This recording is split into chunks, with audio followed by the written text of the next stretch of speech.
Est-ce qu'on peut lire Luc chapitre 1?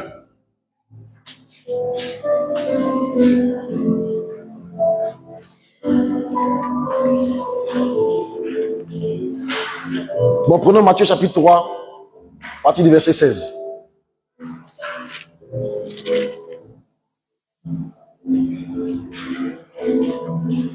Esprit de Dieu, remplis-moi. Quand tu vas comprendre mon message, ce chant va devenir un de tes chants préférés. Matthieu chapitre 3, à partir du verset 16. Dès que Jésus était baptisé, il sortit de l'eau. Et voici les cieux s'ouvrirent, et il vit l'Esprit de Dieu descendre comme une colombe et venir sur lui. Et voici une voix fit entendre des cieux ces paroles. Celui-ci est mon fils bien-aimé, en qui j'ai mis toute mon affection. Acclame la parole du Seigneur. Et assieds-toi sur la terre de tes ennemis. Merci beaucoup, groupe de louanges. Dieu vous bénisse. Alors, les potos, la télé qui est ici est éteinte. Amen. Donc, il faut voir les gens vont régler. Alléluia. Gloire à Dieu. Esprit de Dieu, esprit des fils. Amen. Jésus-Christ s'est fait baptiser. Il est venu sur la terre comme étant le Fils de Dieu. Mais personne ne le connaissait. Jusqu'à l'âge de 30 ans, on le connaissait comme un menuisier. Un charpentier. Un charpentier, c'est un type de menuisier qui répare les toits, la charpente. Quand on veut construire une maison, quand on arrive au niveau de la charpente, c'est lui qui vient placer les bois. Et puis il met tôle. Et puis il pointe, ça, charpentier. Donc quand il pleut, quand l'eau coule sur la toiture, on va appeler la famille de Joseph. Joseph lui-même vient, son apprenti, son petit Jésus. Donc on le connaissait comme un menuisier. Mais à l'âge de 30 ans, il s'est fait baptiser. Et il y a un phénomène surnaturel qui se passe. La Bible dit que quand il est sorti de l'eau, pendant qu'il priait, le ciel s'est ouvert. Et il a vu clairement le Saint-Esprit qui a pris une forme corporelle, qui est descendu sur la forme d'une colombe, qui est venu se poser sur lui. Le Saint-Esprit est venu se poser sur Jésus. Quand l'Esprit s'est posé sur Jésus, il y a une voix qui a résonné dans le ciel, qui a dit, celui-ci, cet homme, ce monsieur que vous voyez, en réalité, ce n'est pas le fils de Marie, ce n'est pas le fils de Joseph, c'est mon fils bien-aimé. Donc la notion de fils de Dieu est une notion qui est toujours précédée ou confirmée par la présence du Saint-Esprit. Amen. Souvenez-vous que ce que l'ange disait à Marie dans Luc chapitre 1, verset 35. L'ange dit à Marie, tu vas enfanter un fils. Le Saint-Esprit va te couvrir de son ombre. Et comme c'est lui qui va te couvrir de son ombre, l'enfant qui va naître sera appelé fils de Dieu.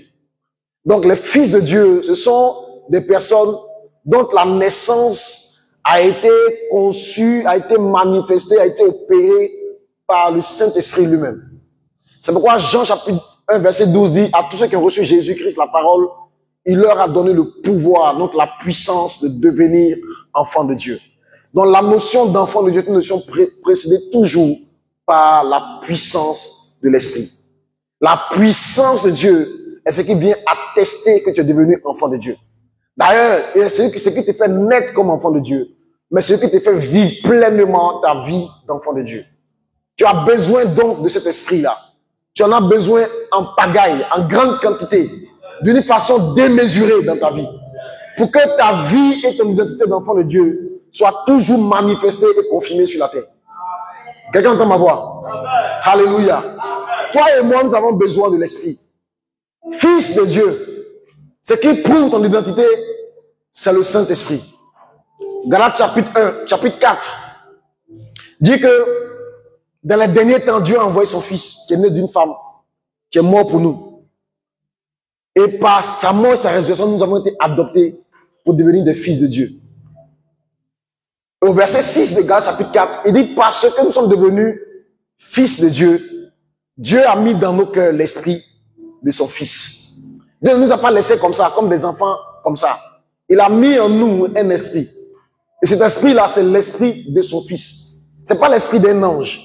C'est l'esprit de son fils parce que nous sommes devenus aussi ses fils. Quelqu'un me suit? Dieu a mis dans nos cœurs l'esprit du fils unique qu'il avait. Et cet esprit-là crie en nous, Abba, Père. Abba veut dire papa. Abba veut dire papa. C'est une façon affectueuse qu'on avait en Israël d'appeler son père dans la maison. Cette façon a été interdite aux serviteurs, aux servantes et aux travailleurs de la maison. Il n'y a que le fils qui peut appeler le père comme ça. La Bible dit le Saint-Esprit en nous pousse un cri. Il crie en nous. Il crie en nous, Abba. Abba, Père. Abba, Père. Il crie en nous, jour et nuit. Il crie en nous. Comme s'il veut qu'on le sache. Comme s'il veut qu'on finisse par l'accepter. Comme s'il veut qu'on finisse par le croire. Il veut que cela s'installe en nous. Que cela s'incruste. Que cela s'implémente en nous. Que cela devienne corps avec nous. Donc constamment, il nous rappelle que nous sommes enfants de Dieu. Romains chapitre 8 dit à partir du verset 14 que le Saint-Esprit rend témoignage à notre esprit que nous sommes enfants de Dieu.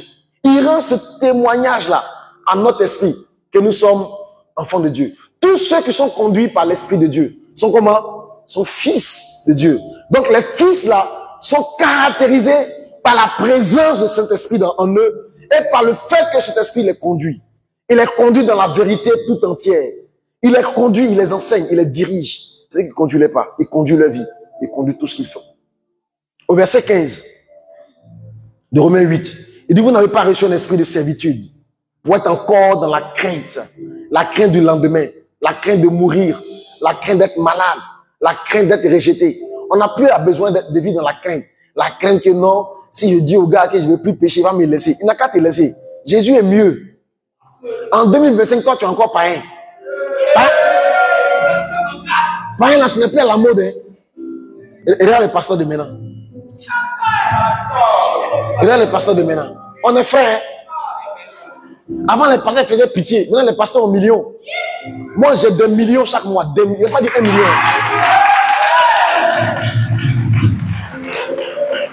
Beaucoup de millions. Des fois même, je suis débordé. Débordé de millions. Je récolte souvent l'argent pour lequel je n'ai pas travaillé.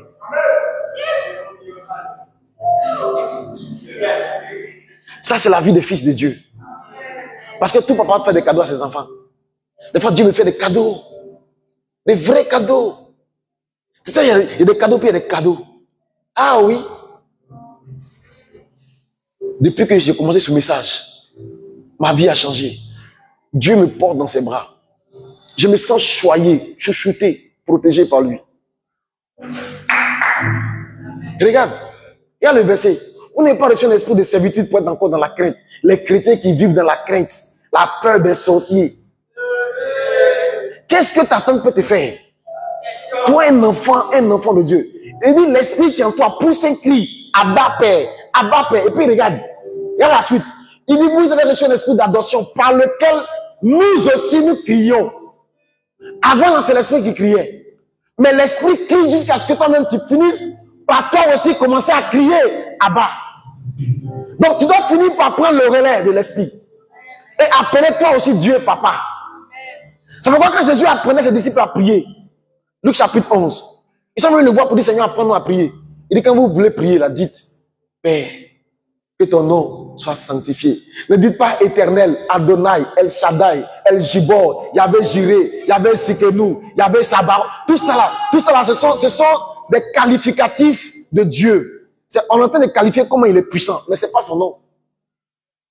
Pour toi, il est papa. Même si je deviens le DG de la douane, mais pour ma fille, je suis papa. Elle m'appelle monsieur le directeur général. Général Ndjen Camille, colonel major. Elle a fait quoi ça? Elle a fait quoi ça? Elle a fait quoi avec tout ça là? Elle, qu'elle me voit, papa, tu es rentré. Si quelqu'un la secoue dehors, elle m'appelle, papa, papa. Il dit, qu'est-ce qu'il y a? Mais c'est ma fille qui appelle le Père. Toi, quand tu viens devant la présence de Dieu, tu dis, oh éternel, éternel des armées, oh roi des rois, Adonai, El Shaddai. Tout ça pour dire qu'un chauffeur de Baka a pris tes 500 francs, il est parti.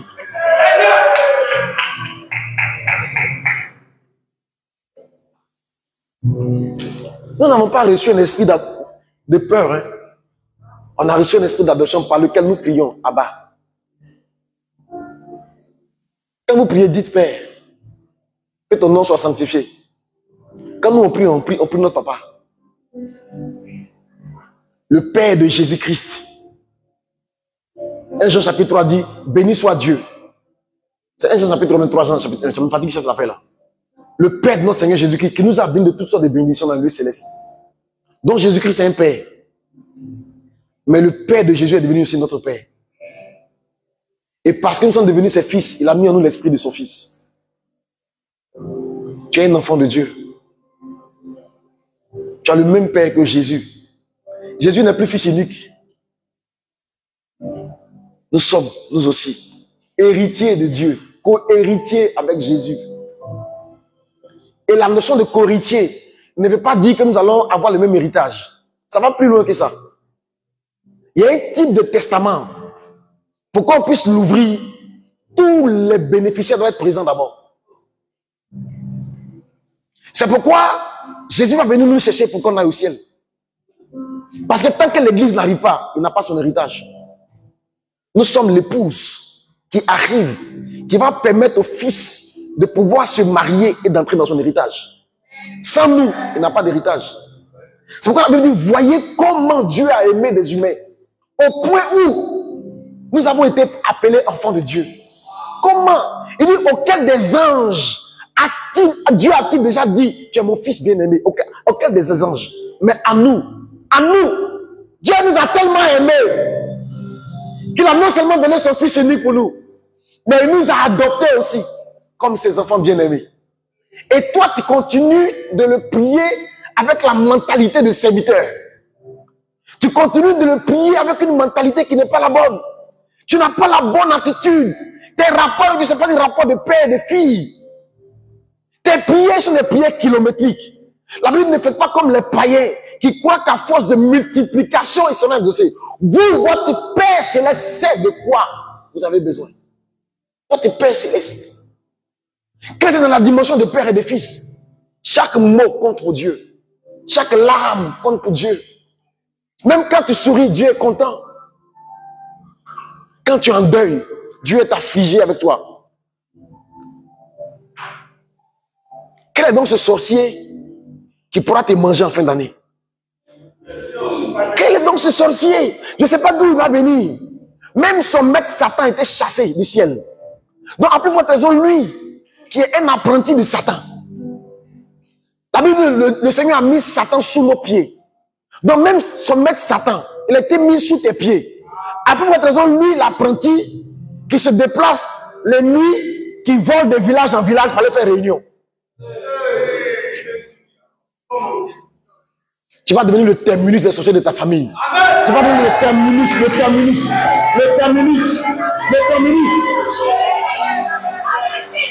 Parce qu'il y a des gens qu'on ne touche pas.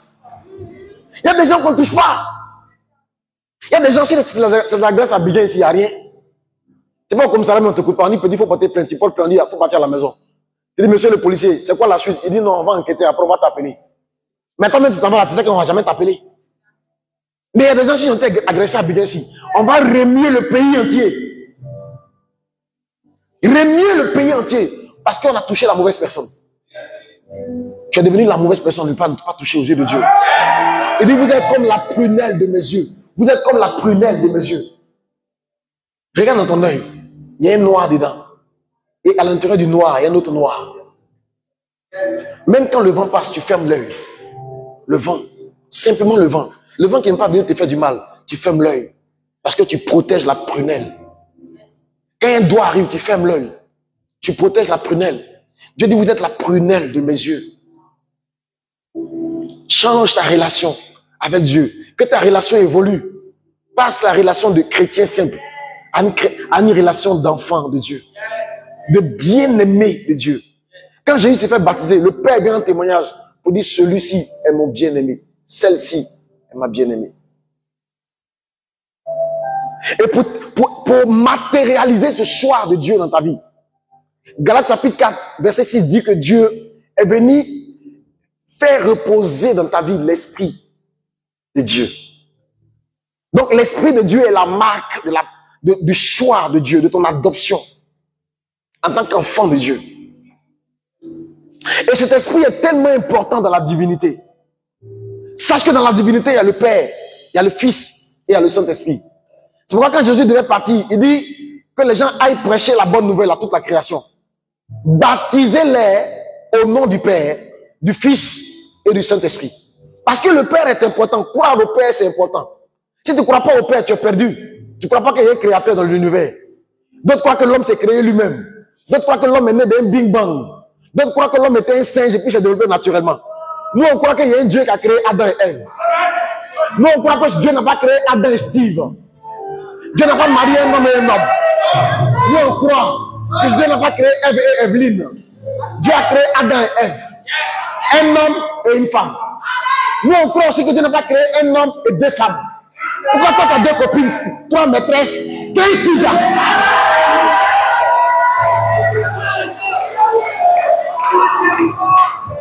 Nous, on croit aussi que Dieu n'a pas créé un homme, une fille et puis plusieurs gars.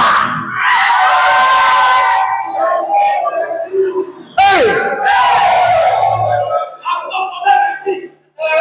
Dieu a créé un homme et une femme. Nous, on croit ça. On croit qu'il y a un Dieu créateur.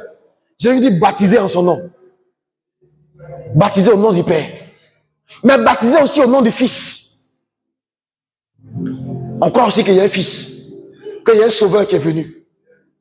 Si tu crois qu'il y a un Dieu créateur, mais il ne croit pas que Jésus est Fils de Dieu. Il dit que Jésus est un prophète. Donc il ne croit pas au Fils. Ceux-là aussi, leur vie ne plaît pas à Dieu. Jésus a dit baptisez-les au nom du Père. Baptisez-les aussi au nom du Fils. Tu dois croire qu'il y a un Fils. Tu crois qu'il y a un Père, c'est bien. Mais tu dois croire qu'il y a un Fils, un Sauveur, qui a versé son sang, par le sang duquel nous sommes sauvés. Sans le sang, sang et sang, il n'y a pas de pardon. Donc le sang de Jésus est le canal, est l'eau qui purifie les âmes du péché. Donc baptisez-les au nom du Père, mais baptisez-les aussi au nom du Fils. Troisièmement, il dit baptisez-les au nom du Saint-Esprit. Donc il y a un autre niveau de baptême aussi que tu dois expérimenter. Tu dois croire au Père, tu dois croire au Fils, tu dois croire aussi au Saint-Esprit. Et avoir une relation avec lui. Et je viens de te parler de ce troisième personnage. Que dis-je? De cette troisième personnalité de la divinité qui est là, qui est méconnue du monde chrétien. On croit que comme on le cite en troisième lieu, il est plus petit que le Père et le Fils. Or, il est Dieu dans sa plénitude. Il est la puissance de Dieu. Il est le bras de Dieu. La Bible dit qui a reconnu le bras de l'Éternel. Il est le bras armé de Dieu. Chaque fois que Dieu veut parler, il est déjà en mouvement. À la création, il était déjà en mouvement au-dessus des eaux. Avant même que Dieu ne dise que la lumière soit.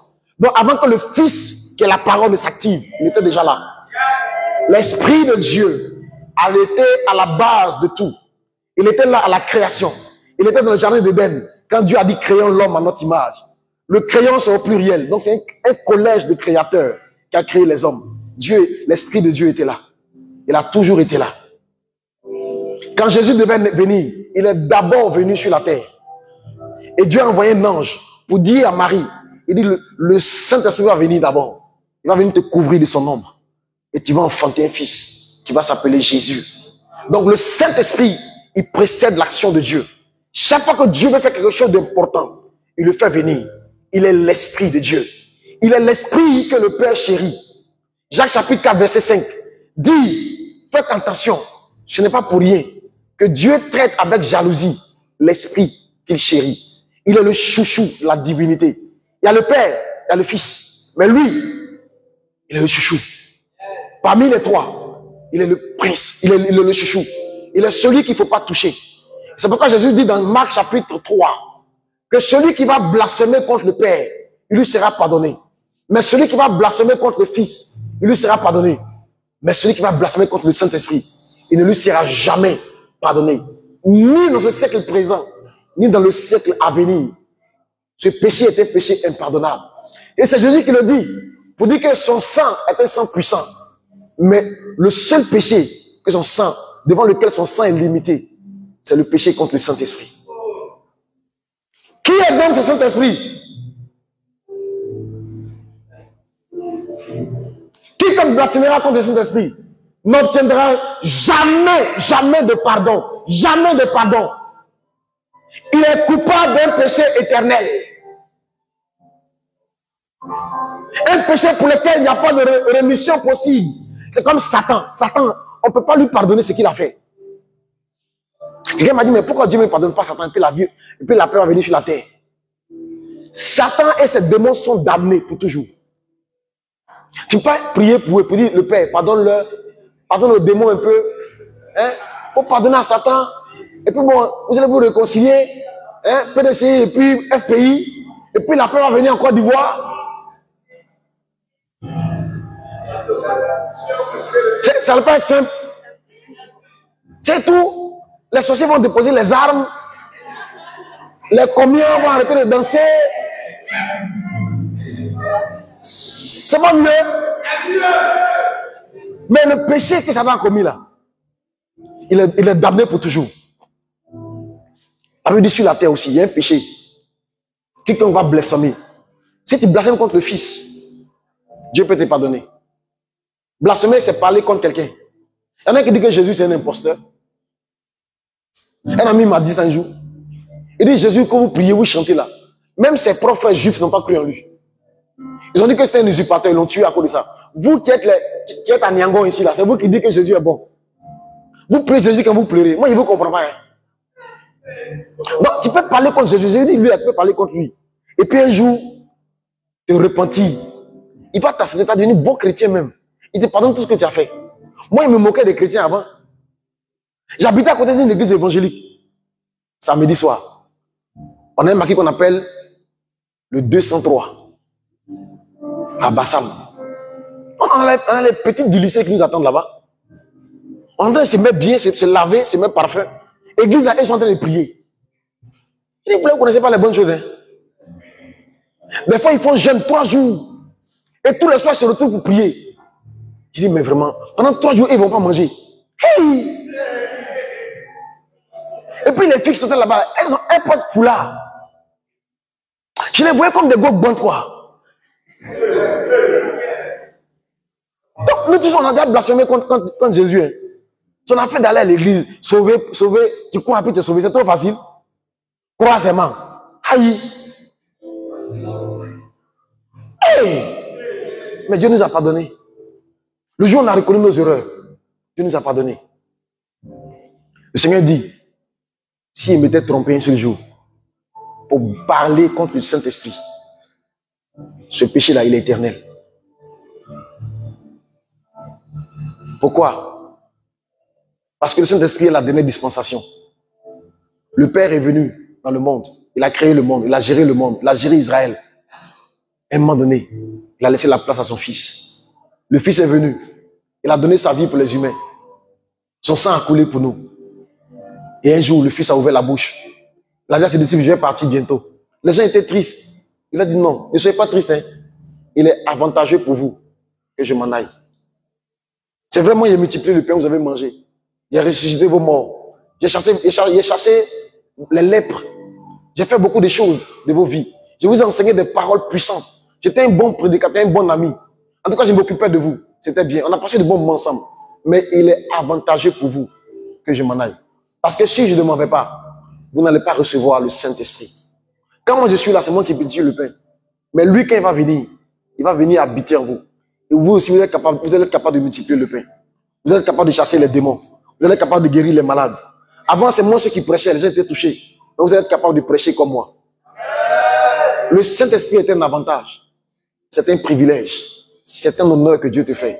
C'est le signe de ton adoption en tant qu'enfant de Dieu. Tu ne dois pas le négliger. Si Dieu a donné l'esprit à son fils, et que Dieu t'a donné l'esprit, tu dois donc chercher à être rempli du Saint-Esprit. Cherche à être rempli du Saint-Esprit. C'est pourquoi la Bible n'attristez pas l'Esprit de Dieu, par lequel vous avez été scellés pour le jour de la rédemption. Ne vous enivrez pas de vin, c'est de la débauche, dit la parole de Dieu. Ne vous enivrez pas de vin. Ne vous enivrez pas de koutoukou. Ne vous enivrez pas de tchapalo, de bière, de whisky, de cambouche. Arrêtez de boire les sachets.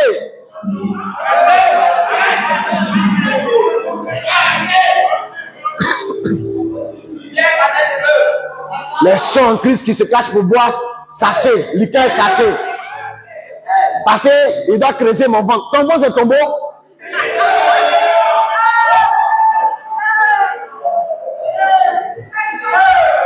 Ne vous enivrez pas de vin. Ne vous enivrez pas. Ne bocolisez pas.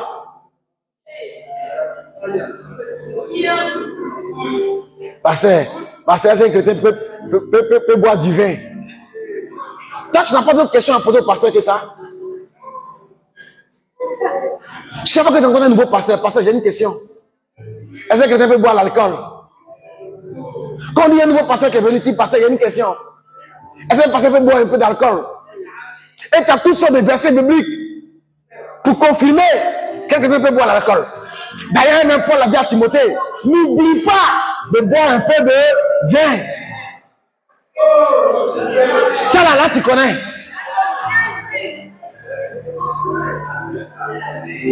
Mais tu ne connais pas le verset qui dit, pour qui sont les hauts là? Pour qui sont eux? C'est un verset de la Bible, là qu'on va afficher. Il dit, pour qui sont les hauts là? Quand on est au vieux con là.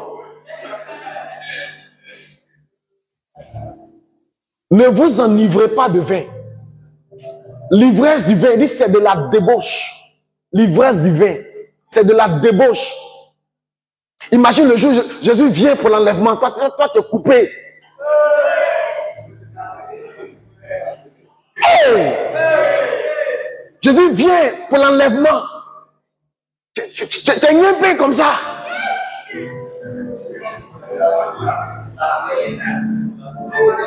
Hey! Ne vous enivrez pas de vin. C'est de la débauche. Ramène le texte. Éphésiens chapitre 5. Il dit, soyez au contraire. Soyez au contraire. Remplis du Saint-Esprit. Donc le vin, c'est le contraire du Saint-Esprit.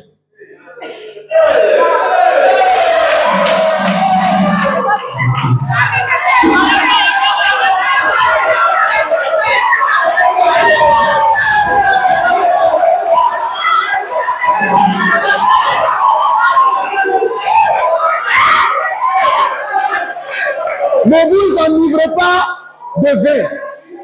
C'est de la débauche. Soyez au contraire. Le vin et le Saint-Esprit ne vont pas ensemble.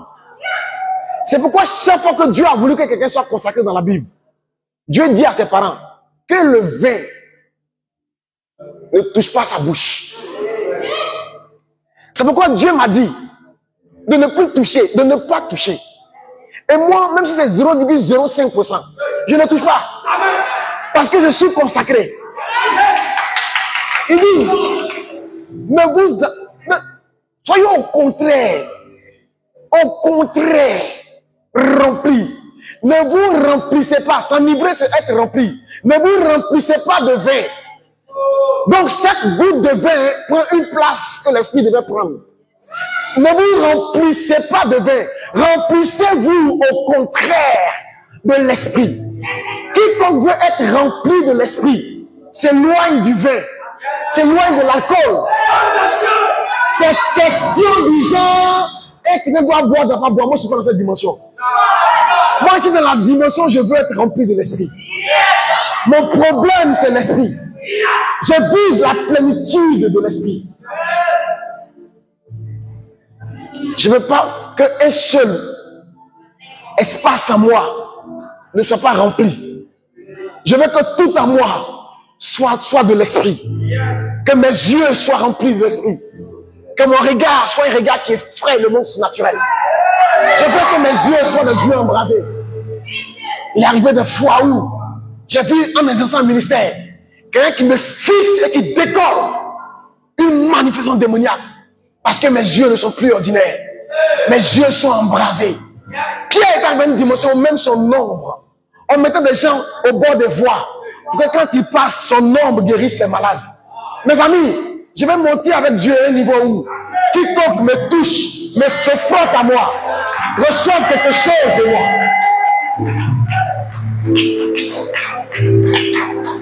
Je ne sais pas si encore toi te soupires. Toi te soupires à battre des records de bière. J'ai bu au moins 5 casiers au matin. Ça, c'est ton problème et ton rêve. On était assis hier. Attends, tu n'as pas vu, hein? Hier, on était assis là-bas. On a aligné les Johnny. On a bu le temps. Le Muscador. On a bu ça. Ça, c'est ton problème. Moi, toute cette nuit, j'étais à genoux. En train de dire, Seigneur, remplis-moi. Remplis-moi. Esprit de Dieu. Esprit de Dieu. Remplis-moi. Remplis-moi. Et toi, tu étais assis, en train de boire. Et moi, je soupirais. Mon âme soupire après toi. Comme une biche soupire après un courant d'eau. Ainsi, mon âme soupire après toi. La Bible dit, mon âme a soif de toi. Mon âme a soif de Dieu, du Dieu vivant. Affiche le texte. Mon âme a soif de toi. Mon âme a soif du Saint-Esprit. Je veux être rempli. Je veux être rempli. Jésus est venu sur la terre. Quand il a été rempli, il n'a plus jamais été le même. Le jour où le Saint-Esprit est venu sur lui, c'est une forme corporelle. La Bible dit Jésus, rempli de l'Esprit, a été conduit dans le désert. Quand tu vas être rempli, tu vas être conduit. Ce qui te remplit te conduit. Si c'est le vin qui te remplit, le vin va te conduire. Le matin, quand on va te dire non, il est là. Tu as dit ça, tu as dit moi, oui, mais le vin t'a conduit la nuit. Des fois, tu te conduis dans des caniveaux. Il y a des filles qui ont des garçons, mais quand elles sont remplies de vin, elles sont capables de se déshabiller, d'embrasser, de coucher, puis à rien. Ce qui te remplit te conduit. Si tu es rempli de mauvaises pensées, tu vas être conduit à coucher avec, à chercher vers la pornographie. Ce qui te remplit te conduit. Si la convoitise te remplit, tu vas commencer à te masturber. Ce qui te remplit te conduit. Qu'est-ce qui te remplit? Moi, je veux la plénitude de l'Esprit de Dieu. Je veux devenir un fils de Dieu sur la terre, qui ressemble à son Père. Parce que Jésus était venu. Et Jean-Baptiste a dit de lui que le Père lui donne l'Esprit sans mesure. Et moi, je vais avoir l'Esprit sans mesure. L'Esprit dans mes mains, l'Esprit dans mes yeux, l'Esprit dans ma tête. Je dis à mes fils, moi, c'est rare, très rare, que je regarde une fille et puis j'ai des pensées mauvaises. Parce que mes pensées ont été consumées par le feu. Le moment quand je commence à avoir de mauvaises pensées, je dis, Saint-Esprit, rentre dans mes pensées, embrase mes pensées. Quand ce feu-là descend en moi, je suis comme sur l'autel des holocaustes. Je suis totalement mort. Quand je me lève de là, quand je te vois, tu es belle, mais je te vois avec des paquets de gros nez, gros fond. Tu ne me dis plus rien. Jésus disait, parce que l'Esprit de Dieu m'a embrasé. C'est pourquoi on l'appelle Saint-Esprit. Il est capable de communiquer sa nature. La sainteté est une nature que Dieu te donne. Toi, tu es là, tu luttes. Tu fais des luttes. Des fois, tu chutes. Des fois, tu te lèves. Des fois, tu luttes. Des fois, tu te lèves. Des fois, tu luttes. Des fois, tu te lèves. Des fois, tu luttes. Des fois, tu te lèves. Mais nous, l'Esprit de Dieu nous donne la victoire.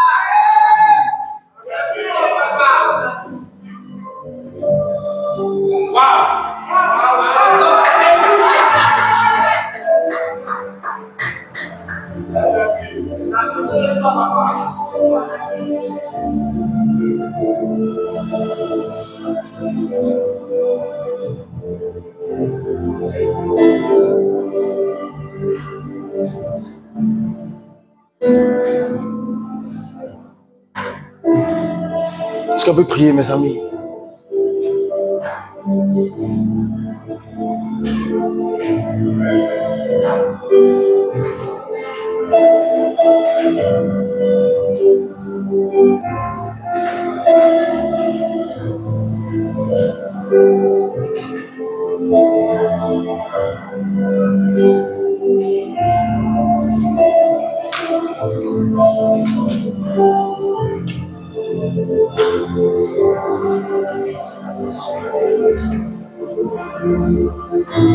Éphésiens chapitre 4, verset 30.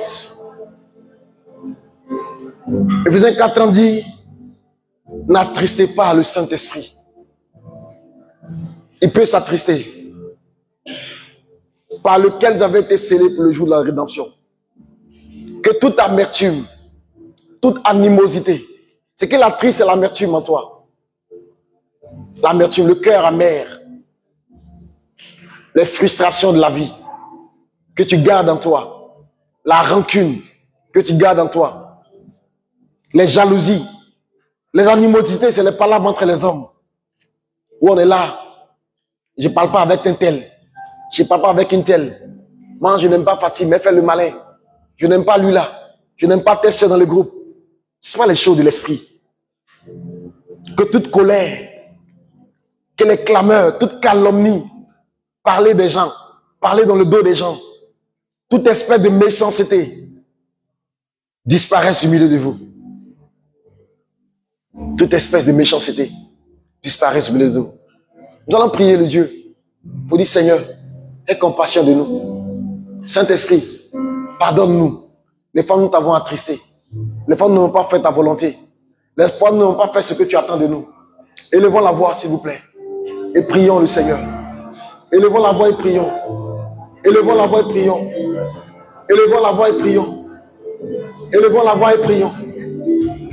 Prions le Seigneur. Shabababababababababa. Rebayadabababababababa.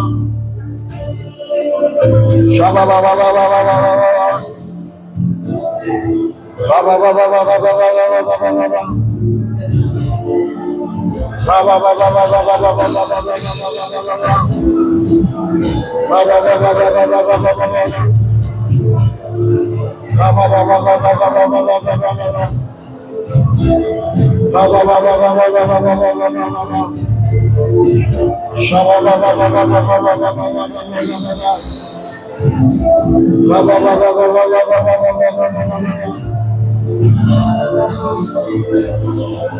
Demande pardon à Dieu pour les fois où tu as attristé le Saint-Esprit. Pour les fois où tu as attristé le Saint-Esprit. Des fois où tu n'as pas eu l'attitude qu'il fallait. Des fois où tu es tombé dans le péché. Où tu as désobéi au Saint-Esprit. Où tu n'as pas fait ce qu'il te demandait de faire. Demande-lui pardon. Dis: Père, je me repens. Père, je me repens.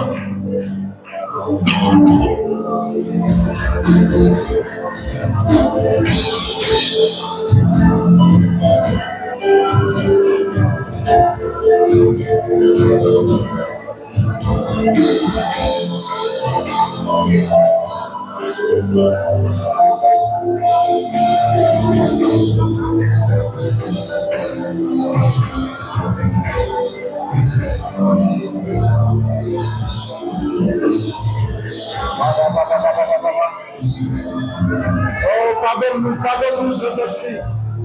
Pardonne-nous de t'avoir attristé. Pardonne-nous de t'avoir attristé. Pardonne-nous d'avoir vécu contre toi. D'avoir blasphémé. Pardonne-nous, Seigneur. Pardonne-nous, Seigneur. Pardonne-nous, Seigneur. De t'avoir offensé. De t'avoir attristé. De t'avoir méprisé.